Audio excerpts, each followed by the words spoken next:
Halo Challengers, kenalin nama gue David Ryan yang biasa kalian kenal sebagai Noya. Gue tuh aktif sebagai shortcaster dan analis di game AoV ini.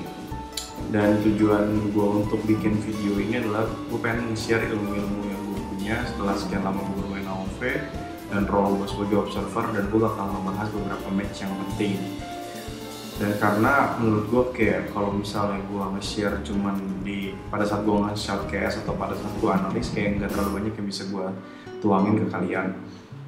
Jadi kali ini gue bakal ngebahas tentang game GGWP sama BTR yang masih nggak bisa gue lupain.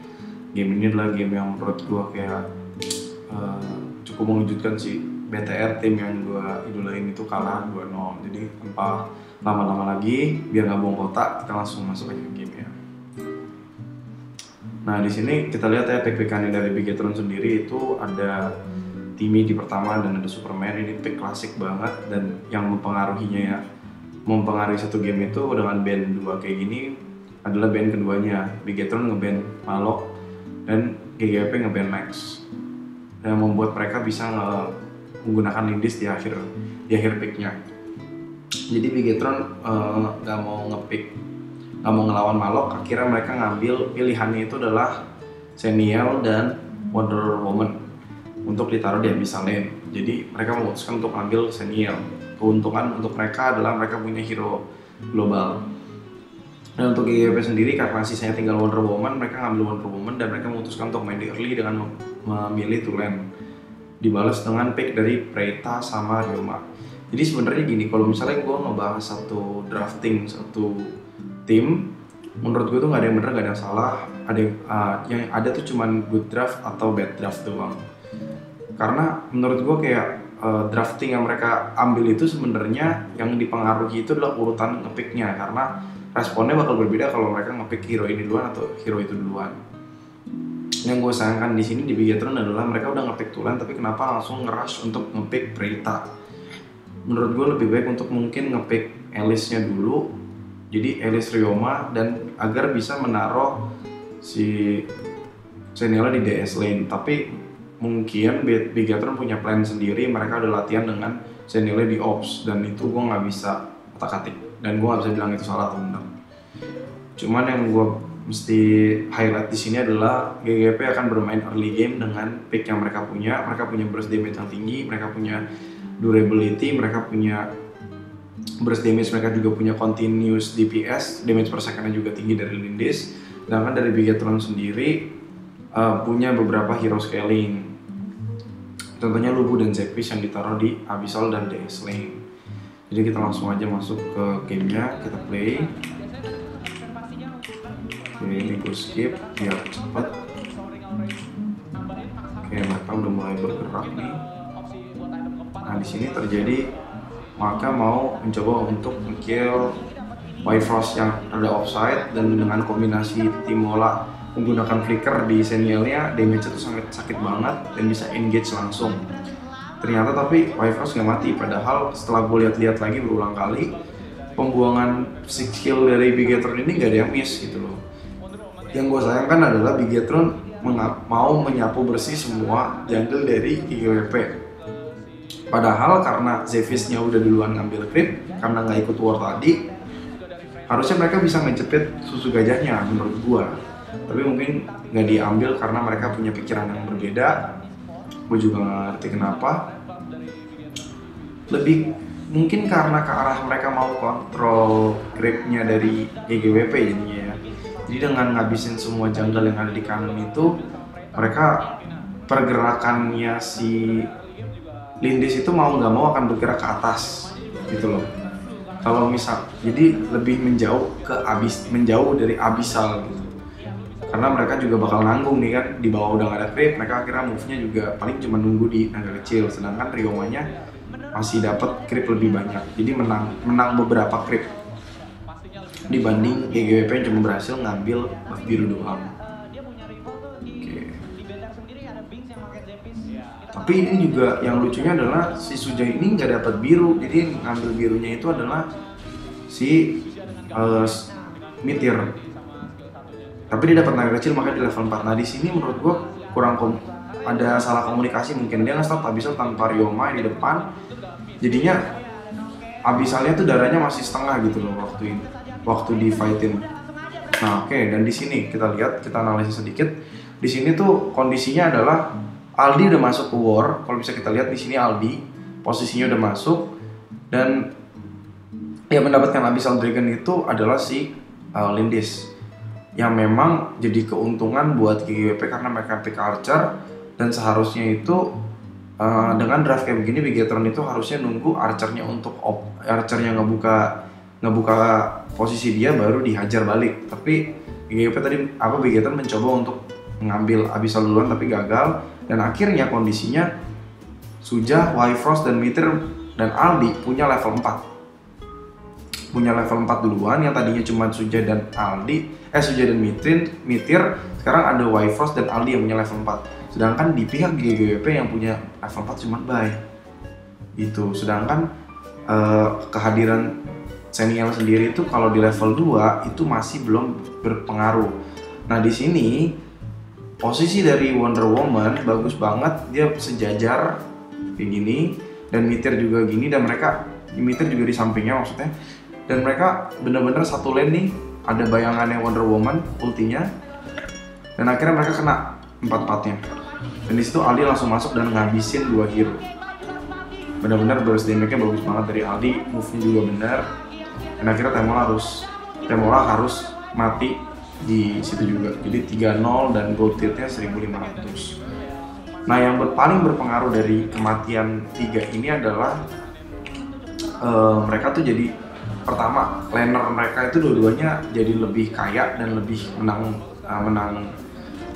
level. Jadi mereka pasti bisa lebih main agresif duluan. Yang kita tahu Panda memang notabene udah menang lawan Zephys, dan Wonder Woman juga lebih powerful dibanding Lulu. Ditambah lagi dengan level yang lebih tinggi, membuat mereka jadi lebih cepat clear wave, dan akhirnya mereka bisa mencoba untuk nge-boost kayak gini contohnya. Oke, gue bakal skip aja karena gue nggak mau terlalu lama, biar durasinya lebih singkat dan padat gitu.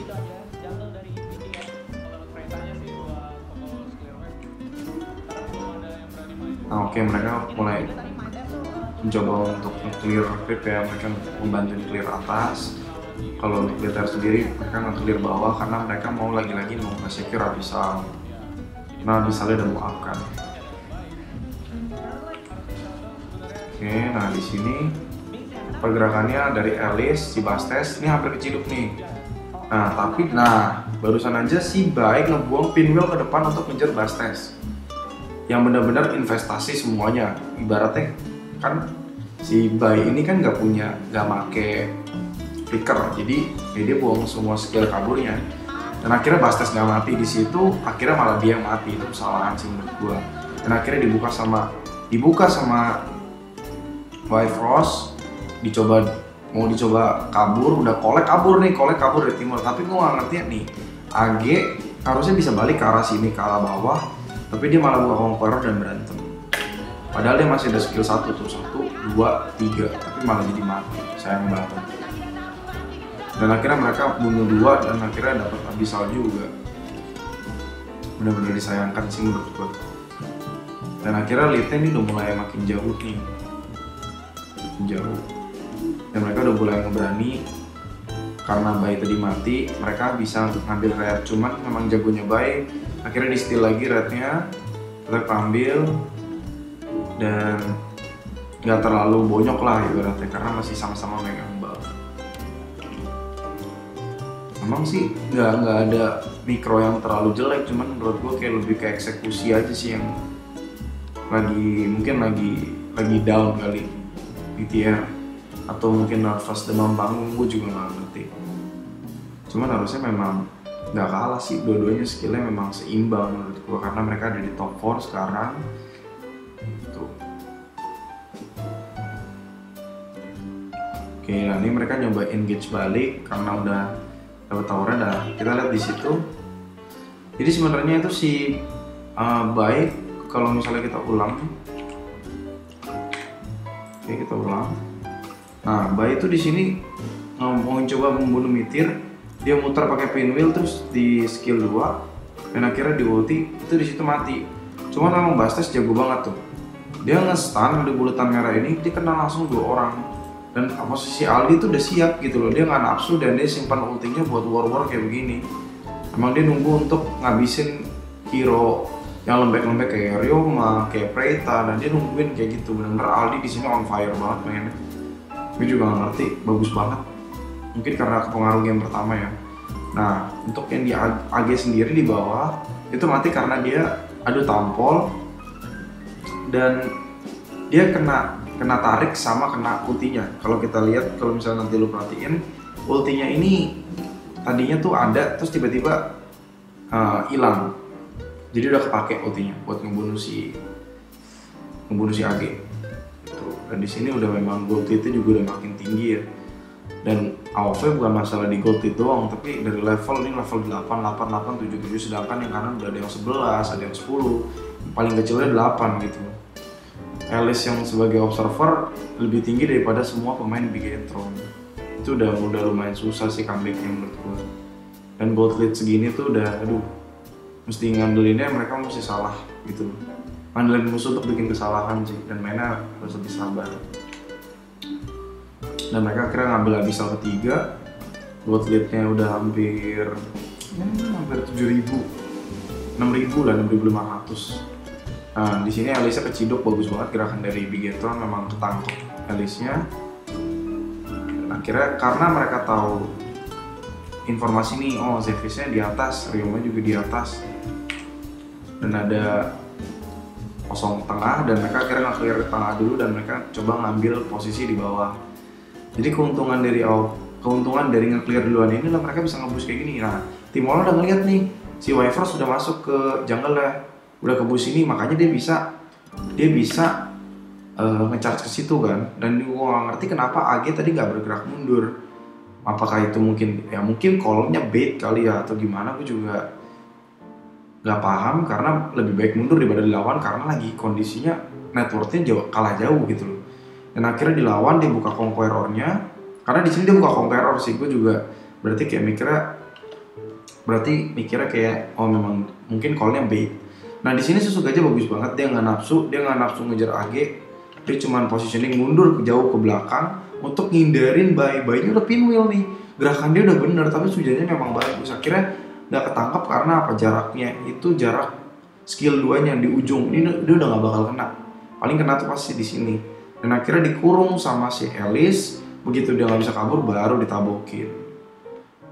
Ini aja sebenarnya volley udah sakit banget, dan di situ Aldi ikut lagi berantem dan akhirnya 4 lawan 5 lagi. Nah mereka tahu nggak ada creep, jadi akhirnya cuma ngambil creep merah doang.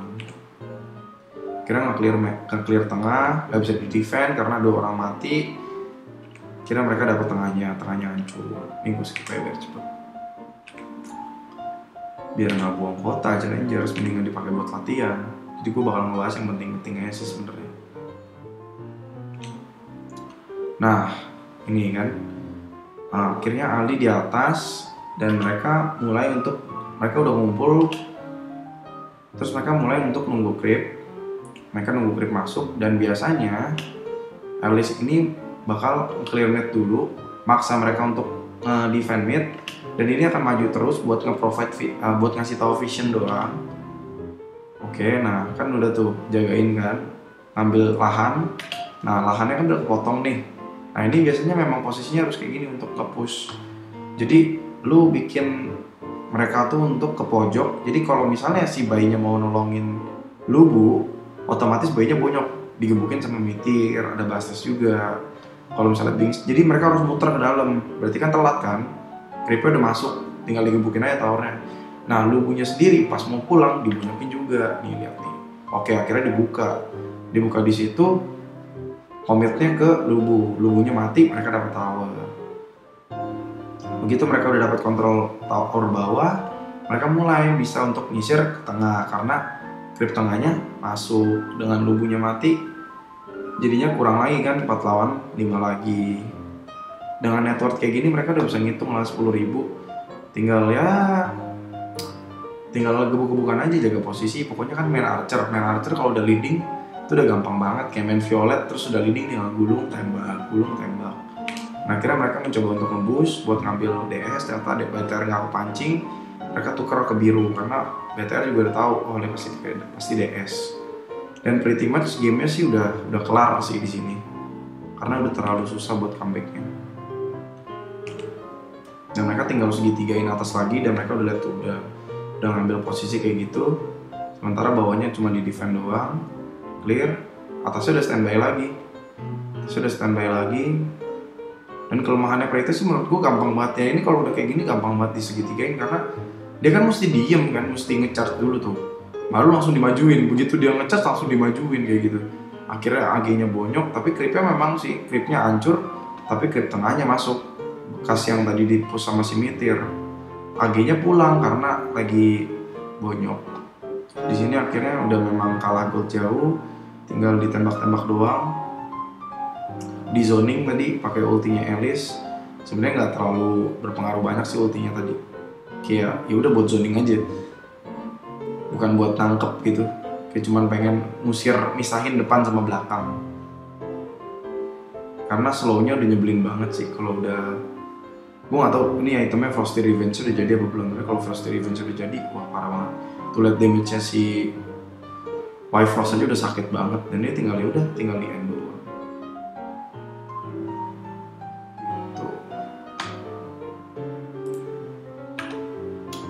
Oke, sekian dari gua. Ini video pertama gua. Nanti gua bakal upload juga video setelah video game keduanya, maksudnya video game keduanya.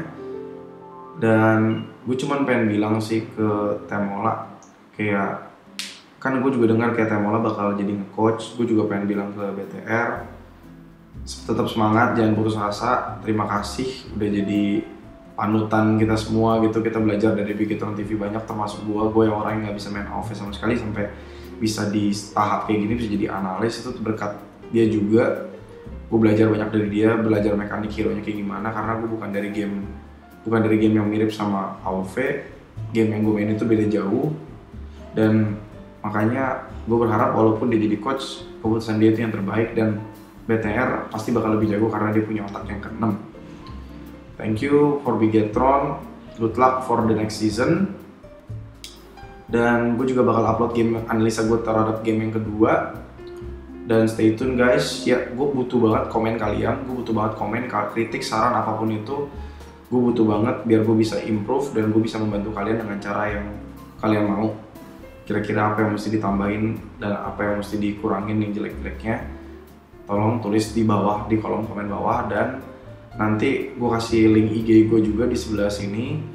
Kalian bisa follow, jadi bisa kalian tahu kalau misalnya video apa yang udah bakal rilis. Gue bakal susah, mungkin seminggu gue bakal upload beberapa video, mungkin dari meta Indo atau meta luar juga. Thank you guys, jangan lupa subscribe, share, dan komen video gue. Thank you, bye-bye.